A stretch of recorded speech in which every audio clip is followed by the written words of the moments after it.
Hi everybody, this is Prasant Naidu here from Lighthouse Insights, which is a blog exclusively capturing Indian social media, news and insights.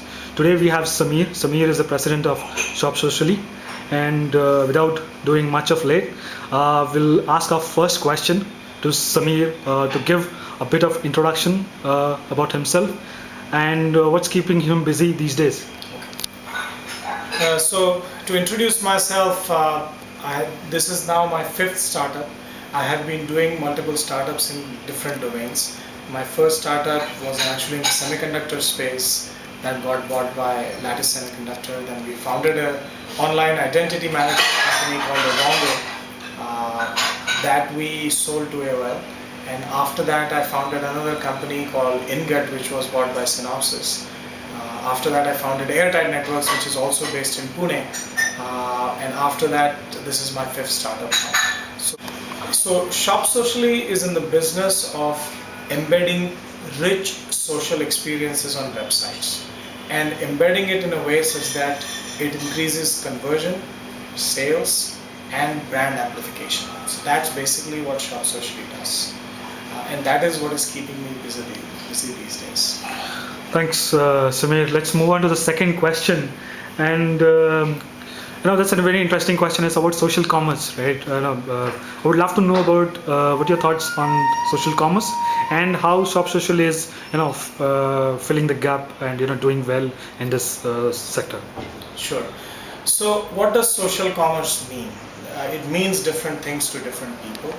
In our mind, what social commerce is all about is where people are connecting with each other to exchange thoughts, make decisions, discover new products, and make purchases. That's what social commerce is all about. Now, there are various opinions on where social commerce can be conducted. It can be conducted on your Facebook page. It can be conducted by people sharing their purchases or other things with their friends in their Facebook, Twitter, or email profiles. Or it can also be conducted on your website. Our philosophy is that the most natural thing is for people to conduct social commerce or add social commerce elements right on their website because they are already driving traffic to the website, right? So that is the most natural place to do it. And therefore, the platform that we have built, the social application platform, that allows retailers to embed rich social experiences in the user's entire buying workflow. Right from the point they arrive at the site, where they discover what other people are seeing, help them make a decision faster, maybe ask their friends a question, to basically help it increase the conversion and also increase the average order value. The last part is after they are done buying, them sharing their buying experience with other people, and this acts as a testimonial which helps other people make a decision better.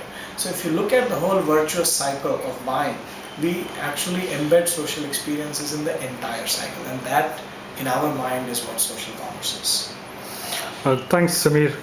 Let's move into another interesting question. I was browsing through your site and I found a section called social apps. Right. Would you like to share some thoughts on that? And you've mentioned a line there. They're increasing, sales and the ROI for customers. Do you want to share some thoughts on that? Sure. So, on our platform, you can actually layer multiple social apps on it. To give you a simple example, every site wants to increase the number of Facebook fans. Okay? How do you do that? So a lot of people go out and buy fake fans to make it look nice, right? We don't believe fake fans are very useful because they're not going to buy anything, they're just doing it for the money. Agreed. What you really want to do is to convert your visitors into fans because the visitors are already on your site, they like what they see, and they are more engaged with your site than somebody who's simply getting paid. So if you convert these people into fans, they are likely to get more engaged with your brand and come back again and again. We have a social app that helps convert your visitors into Facebook fans on your site. Great. So which means that in our case, 2 to 5% of your visitors you can actually get in terms of fans every month. If you have 100,000 visitors, you could be getting anywhere from 2 to 5,000 fans a month. And these are real fans, not fake fans. These are real fans, exactly. Yeah. That's the point. Not only that, there is a very interesting psychological phenomenon. We enable a social action. So most people, when somebody comes to the site saying, they flash a banner saying 10% off till midnight today. Now instead of that, if you could hide that discount behind a social action, Right. saying become a fan and I'll give you 10%. Right. That does two things. Firstly, the guy becomes a fan, and the person has done something to earn the offer. What we have seen is, if the normal conversion rate of an offer is 3 or 4%, which is normal, an earned offer actually has conversion rates anywhere from 25 to 45%, Right. right? Which is about a 5 to 10 times jump in conversion. Right. As a result, the overall conversion of the website, we have been able to increase conversion anywhere from 5% to 44%. Just imagine, increase in conversion is directly proportional to the increase in sales, Right. right? So if I tell you I can get you 5,000 fans a month and I can increase your sales by 20%, right? That's the value proposition that we're adding. Right. Samir, just wanted to add one thing. This whole thing about forcing a fan to like the page and get the offer. People have debated. I know one set of people say that okay, fine, it's cool. You're making the fan earn something and it's exclusive for your community, right? Which I believe in. But the second set of people who are telling that we don't get into this like mentality. So what do you think? Just quickly there. So good point, and we already have taken care of that. There is a button which allows people to bypass it and get the offer anyways. Okay. But the surprising part is many people want to become fans. They just have never been given the option to do so. Right. Right? So in our case, if you look at the social applications, all our social applications have a bypass. If you don't like it, you just go in and get the offer. That's all right. But even when you do that, you still have the feeling that you earned the offer. Right. Right? Samir, I was browsing through your website and I found this very interesting blog article which talks about social coupons, and I found it really very interesting. Would you like to share some thoughts on what you guys are doing on this? And Sure. So social couponing is a very new trend, and the trend is as follows. Instead of most websites, if you look at it today, they just give away the coupons. It is flashed on their website, it is flashed in their emails, they just give it away. But giving a coupon away almost cheapens the deal. It cheapens the desirability of that particular incentive. Right? So it is as if something is lying on the street and you don't really pay much attention to it. You don't really value it. Now, let's say you are giving a 20% off discount on your website. The person comes to the website and you just flash it. The guy says, yeah, these coupons are always there, I don't care about it. Right? But now you actually turn it around, and instead of giving the coupon away, you flash a message saying, you perform a social action, in return for that I'll give you a coupon. The social action could be multiple things. You can become a fan, you can spread the word about my deal, you can spread the word about what you recently bought, these kinds of things. And again, you don't never force people. If they want to bypass it, let them bypass it, but you'll be surprised that 70 to 80% of the people actually do the action because they're engaged with the site. You're not spamming them. These are people who really want to work with that site. Okay? So social couponing is all about tying coupons or discount to social actions. That does two things. One is it helps you enable your visitors and shoppers to spread the word about you, which is very powerful. With every post, it goes to a few hundred friends. Second thing is that it actually increases the desirability of the deal, where we have seen that the conversion rates on people who get these coupons is about 5 to 10 times higher than the normal rates. So let's say people got a coupon and out of that 2 or 3 or 4% people converted. With social couponing, anywhere from 25 to 45% of the people who get that coupon convert. That's a huge difference. And what that does is it has a positive impact on the entire website. We have been able to increase overall conversion from anywhere from 5% to 44%. And that actually directly translates to an increase in sales. That's huge.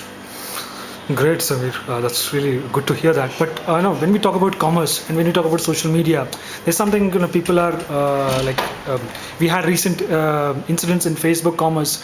Shops were being closed down. So, what do you think? First, is that is Facebook the right place for commerce?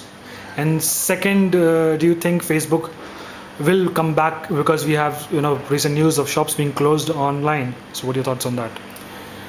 So again, it is the definition of commerce. Facebook is a platform. It is a platform for people to share stuff with other people, right?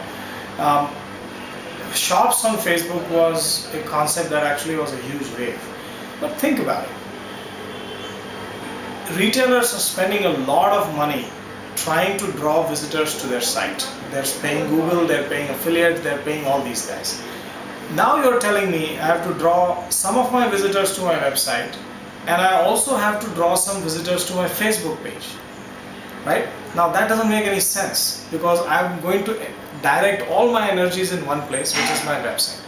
One of the fundamental reasons why storefronts on Facebook did not work is just by creating the storefront, they had assumed that it has 800 million to a billion users and they'll automatically start shopping. That doesn't happen, right?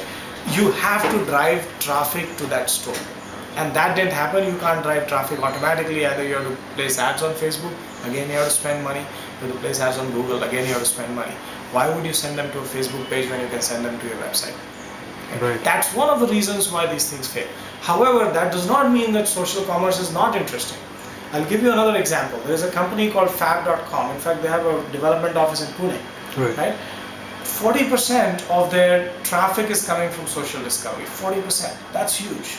Okay. Right? What they are doing is they are connecting the visitors to the website in very interesting ways. Let's say I go in there and looking for a nice scarf, right?